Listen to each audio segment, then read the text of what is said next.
Hi, it's Sue from Createful Journals, and today I'm going to show you how to easily install fonts onto your computer. So you download the fonts. I always like to keep my fonts inside a folder, so I have it on my drive here, and then I've got a fonts folder, and this is the winter font collection that I just downloaded. So we want to right click on it, extract all, and let it extract. Okay, now this opens up into the new folder. And then we're just going to open up the folder, so you can just open or double click on the folder to open it up, and then you'll see that we have all the fonts that we've just installed on the computer. So you'll see two different types, OpenType font and TrueType. I usually take the OpenType font, so again it's just right click on the one that you want to install.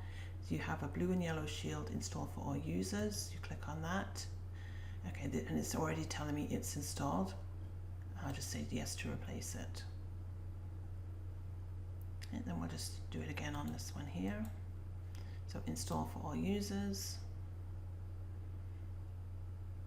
And then it's simply done. Just keep on going down the list.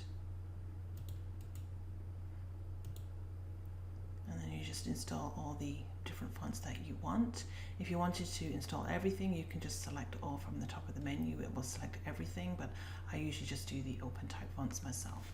So once you've installed everything on your computer, the next thing that you want to make sure that you do is you want to close down all your graphics programs. So PowerPoint, Photoshop, if you have Snagit, everything like that, just close it all down, and then when you reopen it, you'll see that the font is now installed and it will be available on your fonts dropout and on the computer.